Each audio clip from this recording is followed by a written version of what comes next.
Hello, good afternoon. Welcome to this presentation called Pre-Service Teachers Learning Profile, a study that me and my partner Carolina Galindo performed this year.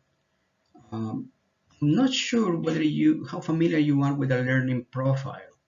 Well, the idea of creating a learning profile comes from from this theory that the teachers should know the learners, and therefore the institutions should also know the learners. The academic institutions, let's say universities, they usually have this information on the students who apply to the university because students have to fill out a form providing a lot of information regarding their background, their social background, their study background, and so on and so forth. So the institutions like the university where we performed the study has a lot of information regarding their students, but this rarely sees the light. It is not usually available for researchers or teachers to use that for students' benefit. You can find some profiles in certain web pages of a few universities in Mexico. Therefore, we decided to carry out this study considering that um, we know of the advantages of creating learning profiles, but we haven't, or researchers in Mexico haven't done a lot of research on the issue. Okay.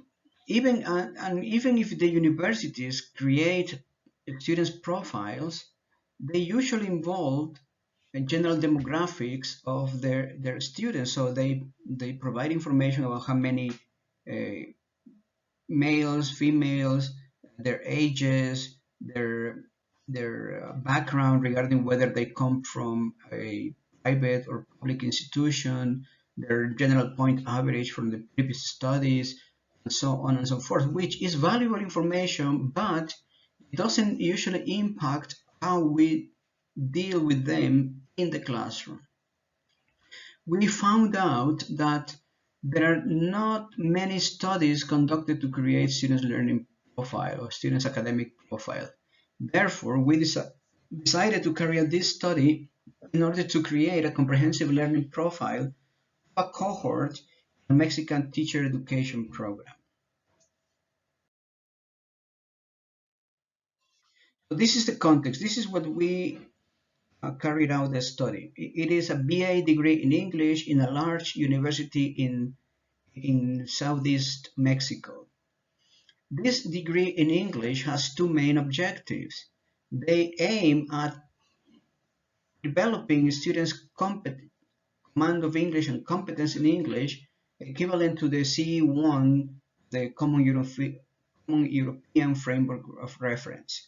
So we start with the idea that they get to the university with zero English, and we make a lot of effort, and we have created this syllabus in order to help them achieve the desired level that not only the university requires, but also the educational institutions in Mexico require for teachers of English to have at least the C1 level.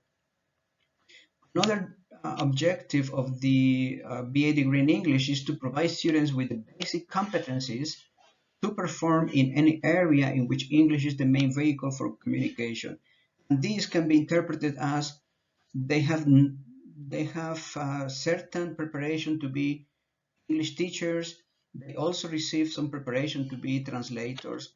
It is usually the syllabus is designed so that they finally uh, create their graduation profile. They can either concentrate on teaching or on translation. Okay. The university or this BA degree in English receives 220 students every year, and they course a flexible curriculum in which they have to gain 318 credits in a flexible way. And in order to, the syllabus comprises 6 English courses ranging from beginners to advanced. So we together with all the other courses, we expect students to reach the desired command of English. Faculty, some of the features of the faculty, we are around 62 teachers, so it is quite a large program. From these, 24 are full-time teachers. 44 of us hold a master's degree, and 15 hold a PhD degree in a related subject. And these 15 English language teachers are in charge of the English courses at the BA degree in English.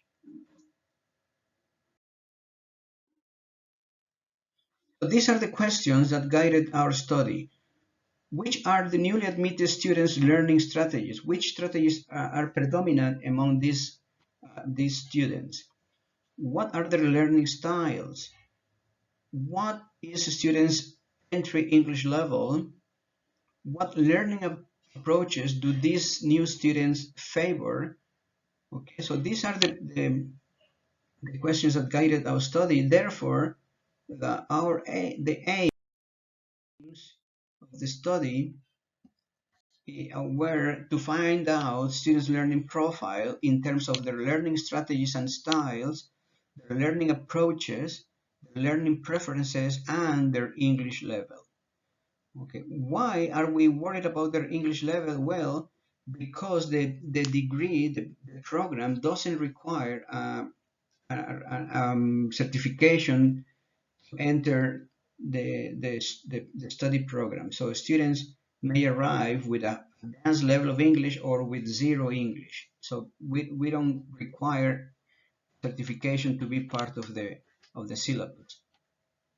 In order to carry out the study, we followed a quantitative approach, and this can be described as exploratory and descriptive study according to how Creswell defines this type of studies. We used 4 survey-like data collection instruments in order to identify their styles, their strategies, their learning approaches, their learning preferences, and 2 placement tests, one taken from the outcomes uh, series of books and one provided by Pearson. So these are a brief description of the instruments that we used. In order to identify a student's learning preferences, we used the revised 2-factor study process questionnaire created by Biggs, Kember, and Long in 2001. This questionnaire comprises 36 items which are designed to self-report. So students read and they have to mark whether they strongly agree or strongly disagree with the statements in order to identify 3 basic motives for learning and 3 learning strategies. So this information and the way the questionnaire is designed let us identify approaches to learning formed by this combination of motives and strategies. So we can find a surface approach to learning or a deep approach to learning, or surface strategies or deep strategies. As we will show in the findings how these can be combined. In order to identify students' learning styles, we use the VARC questionnaire, or the VARC instrument, created by Fleming and Mills in 1992. This has been widely used along the years, and it is considered to be a very valid instrument to identify learning styles. And these focus on understanding their preferred sensory modality of students for learning. So it let us identify whether students are visual, oral, or auditory, read-write, or kinesthetic. The other instrument, in order to identify learning strategies, is called the Strategies Inventory for Language Learning, by Oxford, and this instrument assesses the specific language learning strategies that are employed by the student in learning a foreign language. In this particular case, in learning English. And last, we use the Learning Preferences Questionnaire by Noonan. And this has been used to identify the students' preferences relating English learning.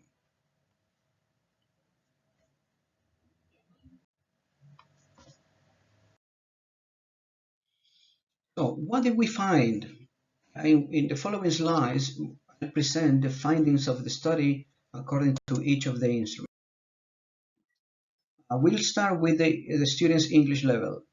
As I said before, we were curious to identify the English levels because we have noticed that we start with a beginner's course, but we have realized that most of our students already know or have the knowledge and competencies related to that level, so they tend to get bored.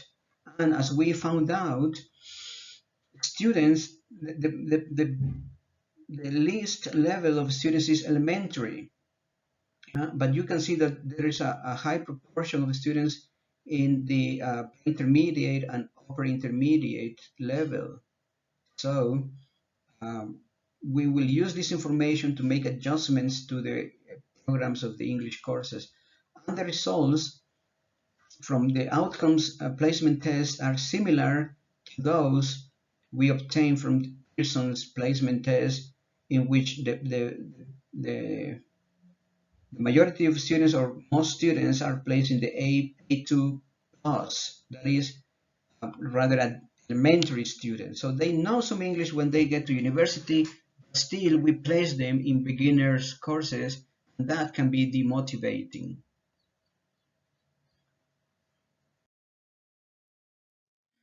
Regarding the learning approaches, we found out that most students use a deep approach to learning. And that can be interpreted as great because deep approach to learning implies that students do worry about learning and not just memorizing. Okay, so they use the information to they use all information to learn new information, and the information can be put into practice. But going deeper into the analysis, we found out that even though they use a deep approach, they use a low deep approach to learning.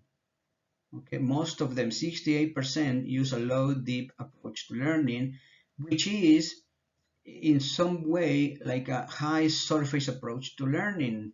So this is kind of good news, bad news. On the plus side, they do have a tendency to learn deeply, but they may use um, surface learning strategies.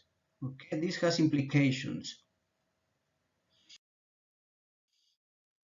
Regarding the learning styles, we found out that 38% are oral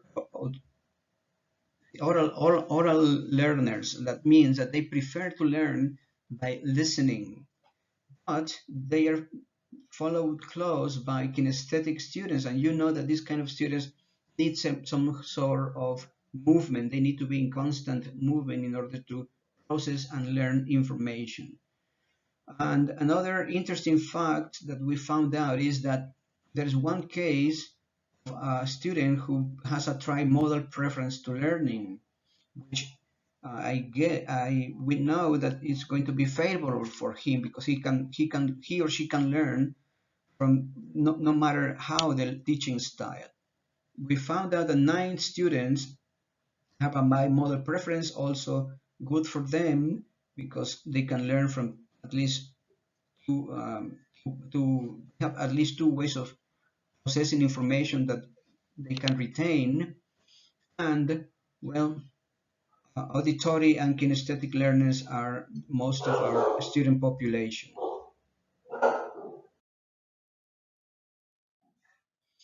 Regarding learning strategies, we found out that they do have they tend to use a large variety of learning strategies, but mostly those having to do with metacognitive strategies and cognitive strategies, which means that students are conscious of how they learn, and they are conscious to employ um, effective learning strategies. So that's also good news for us teachers, because they know how to learn and they know how they learn.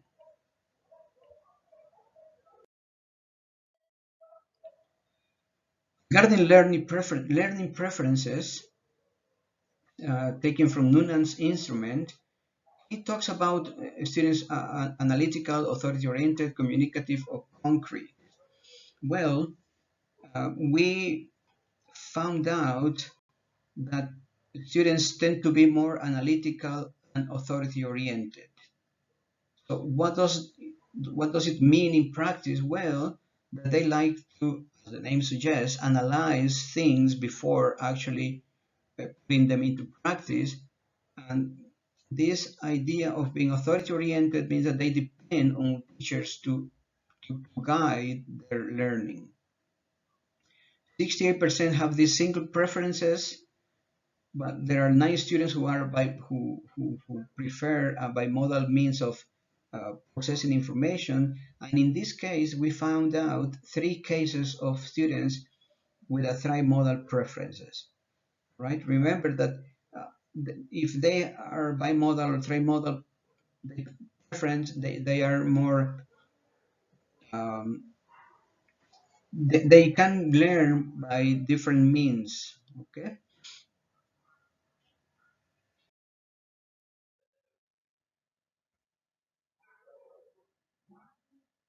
Something went wrong. Okay. Well, to conclude, we this is what we can conclude from the findings. So regarding the learning strategies, we found out that students predominantly use cognitive strategies. Remember, I mentioned that this is good because they are conscious of that, and they know how to organize their learning. They know what they do, what is best for them to learn. Regarding the learning preferences, they are mainly analytical students, which is good for a BA degree in English, in which they will either be teachers or translators. Regarding the learning approaches, we found out that they mostly prefer a weak version of deep approaches, relying mainly on surface strategies. So that's the way they learn, that's the way they approach learning tasks. So now that we know that, we can promote more deep approach by the type of task we ask them to do. Regarding the learning styles, we found that most of them are auditory learners, followed by kinesthetic. Mostly are single style oriented, but some are bi and even tri styles oriented. And regarding the English entry level, they can be placed in the pre-intermediate and intermediate level of our current courses.